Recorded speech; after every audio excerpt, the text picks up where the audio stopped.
তাহলে এবার আমি কি করিম এটা ক্যালকুলেট ইওর লোন টার্মস আমি লোন টার্মস কেমনে বাহির করিম প্রিন্সিপাল অ্যামাউন্ট আমি কত লইছোঁ ব্যাংকের পৰা সাপোজ 2 লাখ টাকা হয়েছে ইন্টারেস্ট রেট কত আছে 0.05 নাম্বার অফ মান্থ তার মানে কত 60 মান্থ ইয়ানি 5 বছর হয় না 60 মান্থ ইয়ানি 5 বছর 5-12 60 হয়েছে এলা মান্থলি পেমেন্ট আমার ইনস্টলমেন্ট কত হবে হয়েছে এতে আমি এই সেলটাত ক্লিক করিম এই সেলটাত ক্লিক করার পাছত কি করিম এই এফএক্স ফর্মুলা এতে ক্লিক করিম হয়েছে এতে ক্লিক করার পাছত আমি এতে কি করিম এইখিনি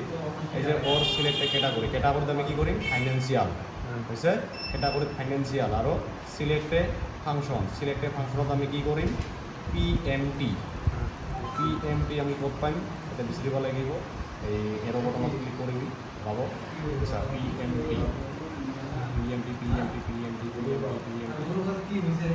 পিএমটি হৈছে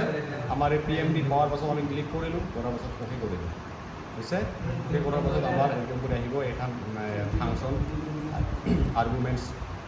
ডায়লগ বক্স দেখা দিব পিএমটিত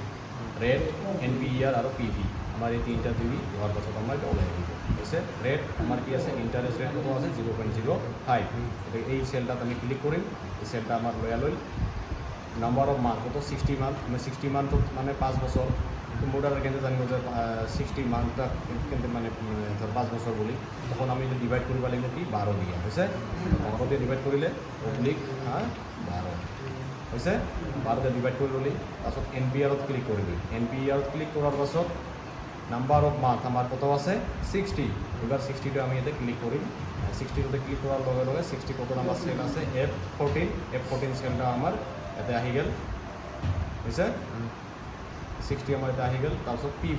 পিভিতে আমি ক্লিক করি প্রিন্সিপাল অ্যামাউন্ট আমার কত লওয়া আছে লোনটা আমার 2 লাখ টাকা আমি এতে ক্লিক করি 2 লাখ টাকা ক্লিক করার পাছত এখানে আমি এটা ওকে করে দিই আমার এটা আইছে তো আমার সাইনটা ডলারত আইছে তো ডলারটা আমি কিন্তু কনভার্ট করি কমত যায় এখানে এই কারেন্সির থেকে কারেন্সির পরে আমি জেনারেল করে দিলাম এটা 3774 টাকা হ্যাঁ 0.2467 এটি আমার মান্থলি পেমেন্ট করিব লাগিব